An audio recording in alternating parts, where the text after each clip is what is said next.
At dawn, Deputy Collins knocked on the door of Sam Mitchell's humble homestead, holding a thick manila envelope that felt heavier than gravity. His face was ashen, his voice hesitant as he handed over the papers. "Sam, I hate to be the one to tell you this," he began, "but you're being sued by the HOA." "Sued?" Sam echoed, blinking in disbelief. "For what?" Deputy Collins scrubbed a hand over his neck, eyes fixed on the notice. "They say you painted the American flag on your stable without permission." A laugh bubbled up in Sam's throat. This had to be a prank. He wasn't even part of their association. Clutching the envelope, he stared at the legal summons as if it were written in another language. "They can't do this," he whispered, heart pounding. "There's been some mistake." But there was no mistake. The HOA's emblem sprawled across the header in bold letters.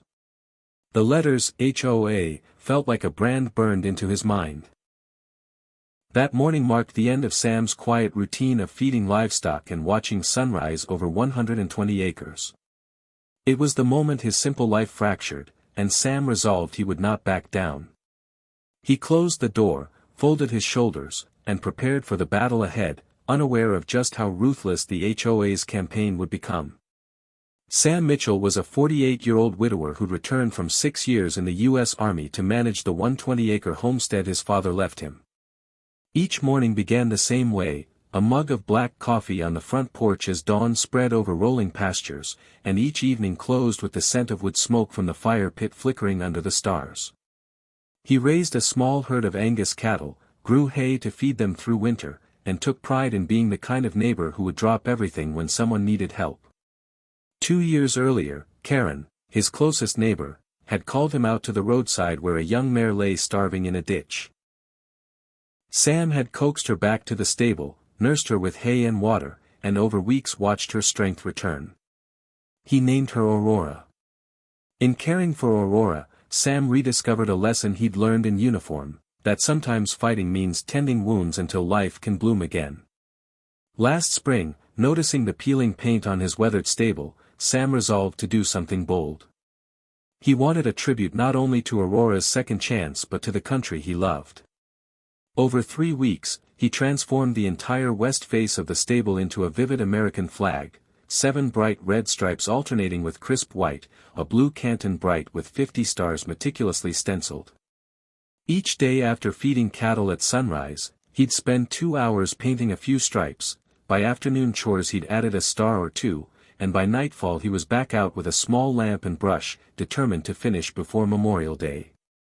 Drivers passing the homestead began to honk in appreciation, veterans saluted. A few left small flags tucked in the fence posts. Aurora would whinny in greeting whenever someone pulled off the road to pay respects. The mural quickly became a symbol of quiet patriotism and community resilience, just the kind of tribute Sam had hoped it would be. Unbeknownst to him, however, the striking mural was already drawing the wary eye of the nearby Homeowners Association, whose new aesthetic guidelines would soon set Sam on a collision course he never imagined. Part 3, HOA Confrontation and Initial Threats. Exactly 2 weeks after finishing the mural, Sam noticed a sleek black SUV making slow loops around his gate. Assuming it might be an interested buyer for hay, he paid little mind, until the vehicle returned a second time and parked discreetly behind the trees. A knock came at mid-morning, and when Sam opened the gate, he found 2 impeccably dressed individuals standing on his gravel driveway. "Good morning, sir," greeted the taller man, flipping open a case. "I'm Gerald Bradley, and this is Karen, representing the HOA." Sam's brow furrowed. "I'm not part of any association," he replied. Karen offered a polite, tight-lipped smile and motioned to Bradley's papers. "Your property falls within our newly defined boundary for Hillside Acres," she said. "We adopted a policy last month requiring all structures to comply with our aesthetic standards." Sam pressed his palm to the gatepost. "This is private land. My family's owned it since 1962. He watched Karen glance at Bradley before she unfolded the HOA letter. "A notice was mailed," Bradley said. "Perhaps lost in transit." Sam shook his head. I never received it. Karen's expression faltered as Bradley flipped to the page outlining violations. Your flag mural is unauthorized and must be removed within 30 days, he announced. Sam laughed, offhand but tense. You want me to paint over the American flag? Karen's voice stayed calm. Rules are rules. Bradley leaned forward. Noncompliance will result in fines, and potential liens on your property. He handed over a copy of the aesthetic guidelines stamped with the HOA seal and turned away. Karen lingered a moment, catalog in hand, then nodded once and followed Bradley back toward the SUV. Sam watched them drive off, the papers fluttering in his hand. His peaceful routine was rattled, but he believed they were bluffing. That belief vanished when, 2 months later, Deputy Collins reappeared at his door with a lawsuit and a sheriff's badge glinting in the noon sun. Part 4, Escalation and Vandalism. The lawsuit arrived with an unexpected sting, a $500 fine for the mural, then $1,200, then $3,000 in weekly penalties. Every courier delivery brought another demand to cease and desist, all backed by a stern HOA letterhead. Sam refused to pay. Instead, he enlisted attorney Olivia Grant, a tenacious former prosecutor who assured him the association's claims had no legal basis. But warned that the HOA doesn't care about the law, only about intimidation. True to Olivia's warning, the first smear attack came soon after. Flyers labeling Sam anti-community provocateur appeared in Karen's mailbox and slipped under Sam's own doors. Not long after, someone slashed the tires on his feed truck. He found his mailbox uprooted and tossed into the cattle pasture one morning, and days later discovered his water pump's intake valve smashed beyond repair. Aurora's stall door was gouged with khaki-colored paint spelling "Obey," and a used syringe lay discarded in the straw. Despite the onslaught, Sam stayed focused on the ranch. He patched the pump with scrap parts, replaced the tires at his own expense, and painted over the crude threats with bold white stroke spelling, "Resist," under the mural. Neighbors Karen and Harold Jensen brought casseroles and fresh coffee as they helped rewire the waterline and clear broken glass. Each act of kindness bolstered his resolve. Then, on a chilly April night around 2 a.m., Aurora's terrified whinny shattered the silence.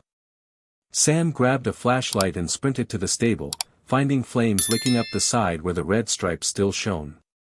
He uncoiled the garden hose in the moonlight and fought the blaze, battling smoke and wind until the steel nozzle grew too hot to hold. The fire consumed much of the mural, only charred remnants of stars and stripes remained. Sam stood drenched in sweat and ash, hose limp in his hands, breathing in acrid smoke. The wind-whipped blaze illuminated a dark figure slipping away into the tree-line, and he realized with fury that the HOA's campaign had evolved into outright arson. The stable wall was scorched nearly to splinters, but the mural's message, the flag itself, survived, half visible beneath layers of soot. Dawn found Sam on the porch, shotgun across his lap, watching the smoke curl over his property line. The ranch was under attack, and Sam vowed then he would not be cowed. Part 5, Legal Injunction and Security Measures. Barely a week after the arson, Sam's inbox pinged with a court notice. The HOA had filed an emergency motion seeking an immediate injunction. They argued that the mural inflicted emotional distress on residents and disrupted community harmony. If granted, Sam would be ordered to remove every hint of the flag before the case even went to trial. Olivia Grant sprang into action, demolishing the HOA's emotional distress claims in her filings, but she warned that injunction motions were commonly granted on mere assertion, so urgent was the HOA's desire to neutralize him. Under her advice, Sam began fortifying his homestead.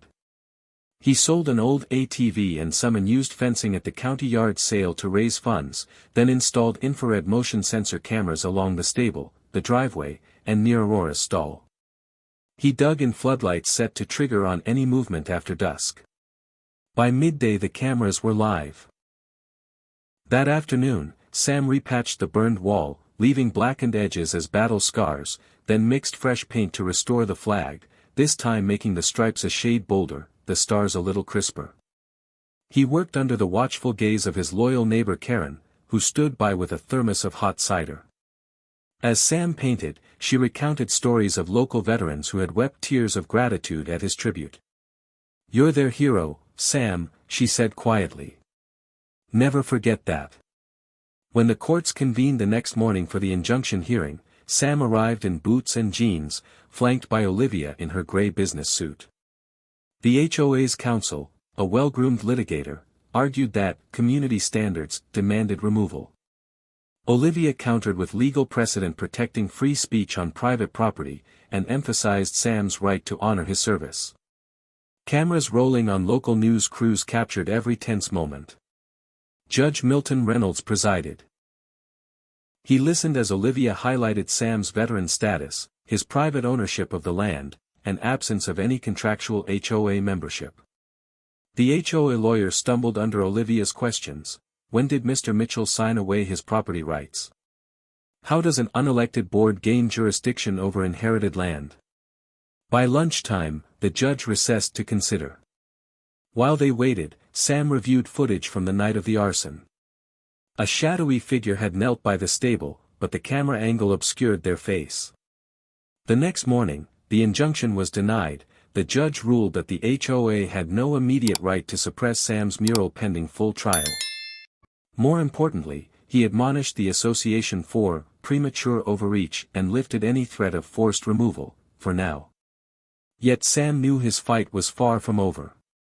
The cameras remained trained on the homestead, the fresh paint glistened under the sun, and the HOA's next move loomed. He and Olivia prepared for the full court hearing, determined to transform temporary victory into lasting justice. Part 6. Proving title and HOA overreach. With the injunction denied, Olivia advised Sam to gather definitive proof of his property's independence from HOA control. Karen mentioned an old acquaintance, Harold Jensen, who still owned the adjacent parcel subdivided decades ago.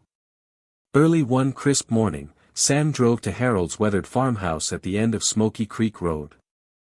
Harold greeted him on the porch, white beard bristling in the breeze and a mason jar of iced tea in hand. After Sam explained the legal ordeal, Harold disappeared into his study and returned with a rolled-up parchment map dated 1958, and beside it, a 1973 deed addendum. "This here line," he said, tapping a faded boundary on the map, "is your lot. See? The HOA expansion starts half a mile that way." He then pointed to the deed addendum, which explicitly stated that Lot 12B and all lands then owned by Harold's family were exempt from future subdivision covenants and homeowners association regulations. Harold signed an affidavit confirming the document's authenticity and delivered certified copies to Sam. Back at Olivia's office, she pored over the papers, eyes lighting up. "This is exactly what we needed," she said. "With these, we can move to dismiss the entire lawsuit as fraudulent overreach."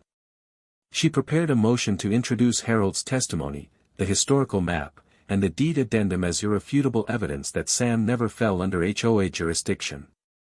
As they filed the motion, Sam stood at the window of Olivia's office, staring across the town square. For the first time in weeks, he felt hope surge through him. He would prove in court that the HOA's claims were baseless, that they had spent months harassing him, fining him, and even attempted arson, all to enforce rules they had no right to enforce. The battle lines were drawn. Private property rights and free expression versus bureaucratic overreach and intimidation. Part 7, Courtroom Showdown and AG Investigation. On the morning of the big hearing, the county courthouse was abuzz with local news crews. Sam arrived wearing his best denim shirt and work boots. Olivia Grant carried a binder thick with evidence. In the front row sat Karen and Harold Jensen, joined by half a dozen ranchers and veterans in uniform. Across the aisle, the HOA's president, Evelyn Rhodes, smiled confidently alongside high-powered attorneys. Judge Milton Reynolds took the bench and called the case. Olivia began by presenting the original 1958 map, Harold's sworn affidavit, and the deed addendum. She methodically dismantled each HOA claim, that Sam had agreed to the covenants, that the mural violated any law, and that community aesthetic outweighed private rights. When she paused, the courtroom was silent enough to hear every page turn. Next, Harold took the stand. His voice trembled at first as he recounted the land's history, but grew firm as he testified that the exemption clause had been included expressly to prevent any future homeowners association from laying claim. Under Olivia's direct questioning, the HOA's lawyers had no rejoinder. Even Evelyn Rhodes looked uneasy as the judge reviewed the documents. Finally, Sam spoke. "I painted that flag to honor my service and the sacrifice of every veteran. I never sought to harm my community, only to celebrate it." When he finished, the judge leaned forward, brow furrowed, and issued his decision. The HOA's lawsuit was dismissed in full, and their actions were ruled harassment and overreach. He further issued a protective order forbidding any HOA representative from contacting or intimidating Sam, under penalty of contempt. As the gavel fell, the courtroom erupted. Reporters swarmed Sam for interviews. Karen embraced him with tears in her eyes. But before Sam left, the courthouse doors opened to admit a man in a dark suit wearing a state seal lapel pin. He introduced himself as Special Investigator Daniel Pierce from the Attorney General's office and said, "We're opening a formal inquiry into Hillside Acres HOA's conduct, possible fraud, conspiracy, and civil rights violations." Sam watched him as journalists scribbled notes. The war wasn't over, but now it had escalated to the highest level of state scrutiny. He stepped outside into the bright morning sun, hands still shaking with adrenaline, and allowed himself a small, proud smile. His barn's fresh mural glowed in the distance, and Sam knew this battle, far from silencing him, had only strengthened his resolve to stand for what was right.